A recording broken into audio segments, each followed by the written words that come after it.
Is this you?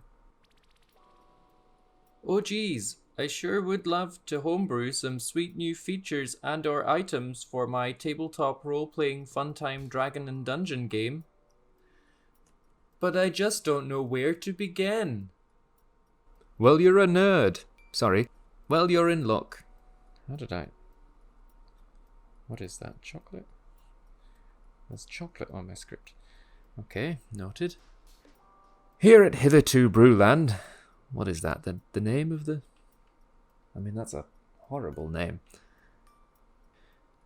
Here at HithertoBrew, you'll be assigned your own personal bearded coach. That's a lie.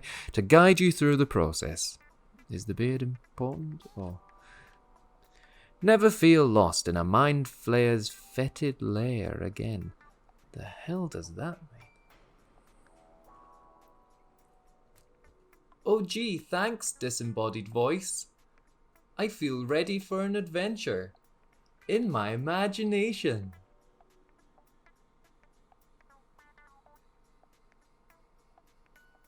By continuing to watch this video, you are entering into a pact with the eldritch deity Ninki Minjaj. HithertoBrew cannot guarantee that you will learn anything of value, but your soul will be absorbed and housed within the endless vaults of Rakalakatep to be consumed later as a healthy snack. Alright, congrats! You made it. Now let's get to brewing. If you haven't homebrewed anything for a TTRPG before, like D&D or Pathfinder, then this video is going to give you the perfect jumping off point. And if you have, stick around anyway. You might find that there is a nugget of wisdom you can use hidden away in all of this somewhere.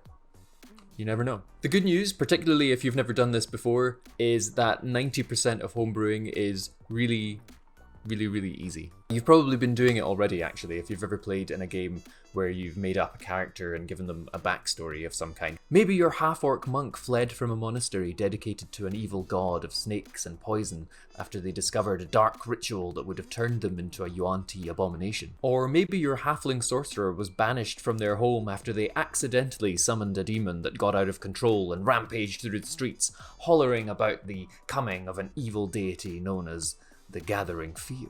It doesn't take much at all to find yourself in homebrew territory. Anything at all that isn't written in the source books of your particular game is space for your own storytelling. And the best thing is both the DMG, the Dungeon Master's Guide, and the PHB, the Player's Handbook, which should really just be the PH if you think about it. At least in 5th edition D&D.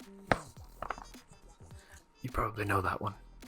Actually encourage you to take their rule sets and bend and modify and add to them. As a player, you might find that you provide the bones of an original story and hand it to your GM, who then constructs a fleshy, squishy narrative around the pieces that you've come up with. In a lot of cases, particularly if you aren't playing through a module or adventure guide like Curse of Strahd or Descent into Avernus, the GM is homebrewing all the time, either directly in response to a decision you made as a party that they didn't expect, or as part of their plans to incorporate your character stories into the wider narrative. All of that is to say that really, if at any point in your tabletop role-playing you made something up, you homebrewed, just a little bit. What we're going to do here with this series is take that little nugget of homebrew ore and carefully, tenderly smash it with a hammer and smash it and smash it and smash it and then throw it in a fire and bring it out and smash it again, and we're going to refine it into the hardened steel of better homebrew, and we're going to make swords out of it. And what we're going to do is take those better homebrew steel swords that we made from the homebrew ore, and we're going to slay Queen. Yep, that's what we're going with. All right. For now, we're just going to deal with the fundamentals. These are the things you want to consider, in my opinion, for any good homebrew. The most important ingredient for any homebrew is, unsurprisingly, imagination, storytelling, whatever you want to call it, finding your muse, the idea you had that set the whole thing off. This is going to be the difference between something that is thematic and fun and exciting to play with and something that just feels a little bit flat and unnecessary. Your inspiration could be anything at all. It could be your favorite film or show or book, or a song lyric, or a dream you had where you were being chased by a naked old man on a beach who was trying to feed you his catch of the day, for example. We'll go into that in more detail in the next video. Finding your inspiration, not my dream. or any hypothetical person's dream. The rest of the work from that point is going to be about trying to find where your homebrew fits. Often you'll know a bit about that just by completing the previous step.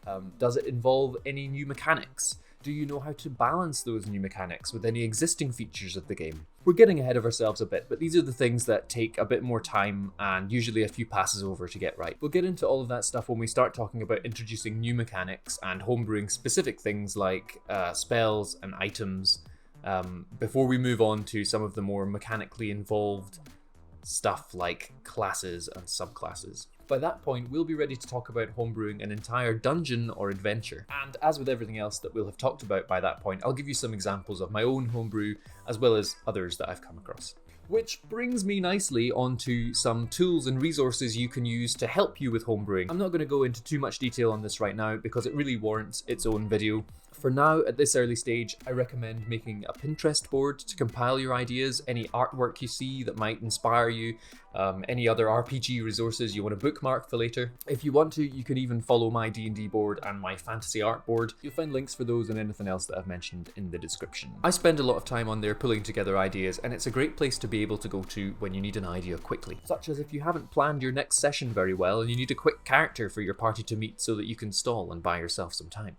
Oh shit, okay. Let's see what we can find here. Alright. Okay. Ooh, that looks interesting. Okay, hello, who are you? Me, I'm nobody, mate. Don't worry about me, I'm just stealing this jewel out of this here skull. Well, it's dead, isn't it, mate? Doesn't matter. I'm not even here, mate. I'm just, some sort of goblin guy. I'll just, get out your way. How about that? Oh, yeah. Sorry. Once we're starting to think about homebrewing and adventure, we'll stop to consider how much homebrew is too much. Because it is a thing, and I have been there, and it ain't pretty. Not only is it a pain to manage all of your own mechanics if there are a lot of them, but it can make things difficult for your players or your GM to connect with if they don't have the same level of knowledge about how things work. It's to be avoided, trust me. And yeah, it's possible to homebrew as a player, not just a GM. I mean, always talk to your GM about it first, but as far as I'm concerned, it's a great thing to do. So we'll talk about homebrewing as a player versus homebrewing as a GM. And finally, that's going to bring us on to publishing your brew. If you want to, you don't have to, no pressure. But if you do want to, it's tricky. At least I thought so. So I'll do my best to talk you through the different ways of approaching it and what the differences between them are. It's not always necessary to publish your work, of course, but I do recommend having it peer reviewed, either by a friend or someone else in your game, or by strangers on the internet. But if you put your work in the right place, the strangers on the internet can actually be quite helpful. It's one of the best ways to improve your work and get a feel for how much leeway you have when you're trying to balance things. But it is important to remember this when you're getting feedback, particularly on the internet. If someone tells you your work is missing something or that there's an element you need to consider further, they're usually right. But if someone tells you all of the problems with your work and exactly how to fix them, they're often wrong. It's important to take on feedback, but don't lose sight of your vision and what it was that made you come up with the idea in the first place. There might be a dozen other people who came up with a volcanic-themed druid subclass, but no one is going to have done it the way you did it. And that's sort of it. Find your muse, figure out where it fits, determine how it works mechanically, do your best to balance it, get it reviewed, tweak it till it's right. Congrats, you done a homebrew. Okay, video 1 in the bag. Nice. Oh, I guess this is the bit where I'm supposed to tell you to like and comment and subscribe and all that stuff. Do that. Yeah, you should definitely do that. And then you should create a new account, watch this video again, and do it all over again.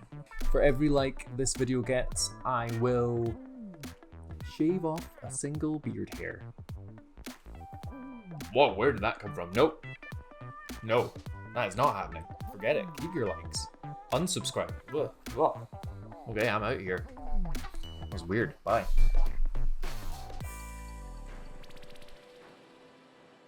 Never even saw me, did you, mate? No.